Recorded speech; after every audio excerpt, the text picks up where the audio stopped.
Cette semaine, à info.tvc, la municipalité de Saint-Moïse réclame toujours une réduction de la limite de vitesse sur la route 132. Un comité vigie a été mis en place pour assurer la pérennité du Centre matapédien d'études collégiales. On vous dévoile les films qui seront à l'affiche au cinéma Figaro pour le mois de mars. Il n'est pas trop tard pour déposer sa candidature dans l'une ou l'autre des catégories du défi Ose entreprendre.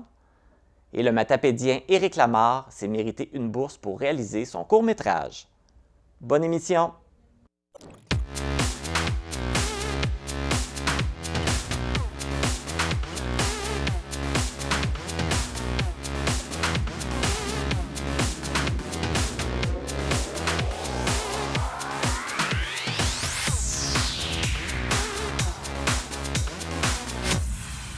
Ici Marc Baudouin, bienvenue à info.tvc, édition du 3 mars.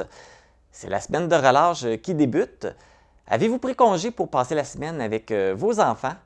Si c'est le cas, mais que vous êtes à court d'idées, consultez le guide de la programmation pour la semaine de relâche de la ville d'Amqui que vous avez reçu par la poste. Vous retrouvez à l'intérieur le calendrier de la semaine avec toutes les activités, les spectacles qui sont offerts par Diffusion Mordicus, tous les ateliers également offerts et toutes les activités sportives extérieures et intérieures.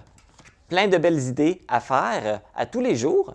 Donc, conservez ce petit guide à portée de main. Il vous sera très utile.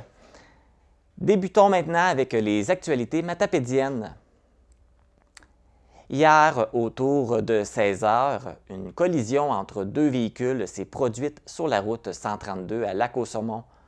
L'intervention des pompiers avec les pinces de désincarcération a été nécessaire pour dégager un passager resté coincé dans l'habitacle d'une des voitures. 3 personnes ont été transportées au centre hospitalier pour des blessures mineures. La situation a causé une entrave à la circulation et les causes de l'accident sont inconnues pour le moment.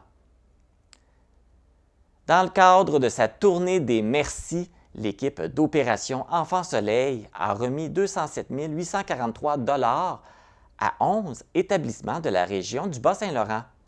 De ce montant, 54 339 $ est destiné à l'hôpital d'Amqui. Une première partie de ce montant servira pour financer l'achat de laryngoscope qui permettra l'intubation plus douce et sécuritaire des enfants. Une deuxième partie de ce montant permettra de favoriser le maintien et le retour rapide des nouveau-nés en région. Aussi, Opération Enfant Soleil et le ministère de la Santé et des Services sociaux verseront chacun 13 477 $ afin de financer l'achat d'un moniteur à signes vitaux. Cet appareil permettra de suivre l'état de santé des enfants en tout temps. Avec cette somme, Opération Enfant Soleil a remis jusqu'à maintenant un montant de 243 635 $ à l'hôpital d'Amqui. À ce jour, c'est 2 387 948 $ qui a été versé dans le Bas-Saint-Laurent afin de veiller au mieux-être des enfants. L'Association récréo-touristique et d'économie locale de la municipalité de Saint-Zénon-du-Lac-Amqui organise un rallye motoneige dans sa municipalité le 18 mars prochain. L'événement se déroulera à 13 h. Les gens intéressés à y participer doivent s'inscrire le jour même, entre midi et 13 h, et les frais d'inscription sont de 5 $. Après le rallye, un souper pizza est offert à 20 $ à la salle multifonctionnelle. Pour ceux qui voudront poursuivre la soirée, le chanteur-drummer Pat Power Bergeron offrira une performance au gymnase. L'entrée est de 10 $ par personne. Un tirage de 3 prix aura également lieu dans la soirée, soit un certificat cadeau de 300 $ au garage JM Villeneuve d'Amqui, un certificat cadeau de 300 $ chez André Allais et Fils d'Amqui et un certificat cadeau de 200 $ chez FM Sport Amqui. Les billets sont en vente au dépanneur du lac Amqui. Pour toute information, contactez le 418-639-5789 ou le 418-639-3199 ou consultez la page Facebook Artel.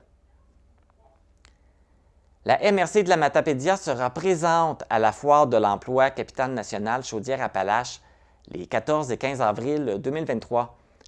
Le kiosque sera tenu par le coordonnateur en recrutement et rétention à la MRC de la Matapédia, Ihsan Nagy, qui va promouvoir et représenter les employeurs matapédiens. Les entreprises et organisations qui ont des postes à pourvoir peuvent contacter Ihsan Nagy à la MRC pour lui transmettre leurs informations. La Foire de l'emploi Capitale-Nationale Chaudière-Appalaches attire plus de 3 500 visiteurs annuellement qui viennent rencontrer les exposants et découvrir les différentes opportunités d'emploi. L'Harmonie de Cause-Abscale fête son 61e anniversaire cette année. L'institution, qui a vu le jour au début des années 60, ne cesse de croître depuis. Et aujourd'hui, l'Harmonie compte parmi ses rangs 21 musiciens provenant de la Matapédia et même de Saint-Anaclet, Saint-Octave-de-Métis, Carleton-sur-Mer et Saint-Alexis de Matapédia.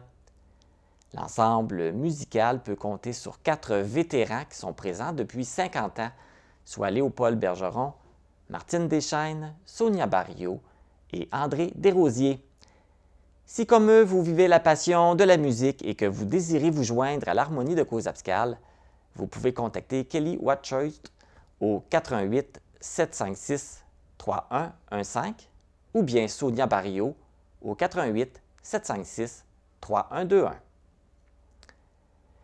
Le président de la Régie intermunicipale de l'aéroport de Montjoli, Bruno Paradis, a annoncé que les vols directs entre Montjoli et Montréal reprennent du service.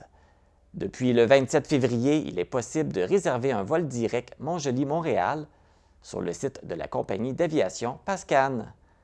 Le transporteur aérien effectuerait 3 voyages directs par semaine, mais un de ceux-ci ferait une escale au Saguenay. En ce qui a trait aux compagnies aériennes PAL Airlines et Air Canada, rien n'indique qu'ils reprendront les vols directs. Rappelons que le service de liaison aérienne directe entre Montjoli et Montréal avait été interrompu depuis le début de l'année par les 3 compagnies aériennes. Toujours dans le secteur de l'aviation, la compagnie Pascan, qui dessert l'aéroport de Montjoli, a dévoilé son association avec le transporteur aérien Porter Airlines, qui a fait l'annonce de son nouveau terminal à l'aéroport régional de Saint-Hubert. Les 2 compagnies confirment qu'elles assureront les correspondances pour gagner en efficacité lorsqu'il sera question de relier les plus petits aéroports régionaux aux grands centres urbains canadiens. Ce qui signifie qu'un seul billet d'avion serait nécessaire pour un déplacement entre Montjoli et Toronto, même si ce trajet comporte plusieurs connexions entre les avions de Pascan et de Porter. Cette nouvelle association reçoit un accueil mi-figue, mi-raisin dans l'Est du Québec. Le président de la Régie intermunicipale de l'aéroport régional de Montjoli, Bruno Paradis, craint que ces liaisons vont faire en sorte que les avions seront plus remplis et souhaite qu'il y aura plus de vols et que ce sera plus régulier. Voici maintenant les résultats sportifs. Dans la Ligue de hockey senior Desjardins de la Gaspésie, le bar Laser de Cause-Abscale a éliminé le Bois BSL de Montjoli dans la première ronde des séries éliminatoires. C'est par 2 victoires de 7-2 pour les 2 matchs que le bar Laser passe en deuxième ronde. Lors du match du 24 février, les marqueurs de l'équipe matapédienne furent François Abud, Olivier Galland, Steven Leclerc, Alex Durette, Maxime Charret et Ludovic Lefrançois avec 2 buts marqués. Lors du match du 25 février, Alex Durette et François Abud ont marqué chacun un but. William Champagne a marqué 2 buts et Ludovic Lefrançois a accompli un tour du chapeau avec 3 buts. Pour la deuxième ronde des séries, le bar Laser affrontera Fondation BA de Trois-Pistoles. Les deux premières parties auront lieu cette fin de semaine, soit samedi à 20h à Trois-Pistoles et dimanche à 14h à Cause-Abscale. Du côté de la Ligue interrégionale de hockey féminin, les Cyclones M18 du Bas-Saint-Laurent sont revenus du Saguenay avec 2 victoires contre les Rebelles. Les 2 parties se sont complétées avec un résultat de 2-1. Avec ces 2 victoires, l'équipe bas-laurentienne occupe actuellement la 4e position dans le classement sur 13 équipes. Les prochains matchs se joueront les 11 et 12 mars à Saint-Fabien contre les élites de l'Estrie. Rappelons que la joueuse des Cyclones, Lily-Pierre Fournier de Saint-Tarcisius, participe aux Jeux du Québec à Rivière-du-Loup, accompagnée des Matapédiennes, la joueuse Lauriève Lavigne et l'entraîneur Olivia Michaud.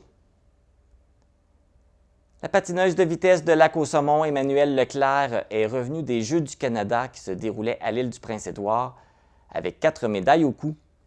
La jeune athlète de 17 ans a remporté 2 médailles d'or aux finales courtes pistes aux 500 mètres et aux 1000 mètres, et 2 médailles d'argent à la finale du 3000 mètres et à l'épreuve de la course à relais avec ses 4 coéquipières. Emmanuelle Leclerc profite maintenant de quelques jours de repos avant de se préparer pour la sélection senior nationale qui aura lieu dans 2 semaines à Québec. Félicitations, Emmanuelle. C'est ce qui complète les actualités matapédiennes. Après la pause, on vous présente le reportage sur le combat que mène la municipalité de Saint-Moïse pour faire réduire la limite de vitesse sur la route 132.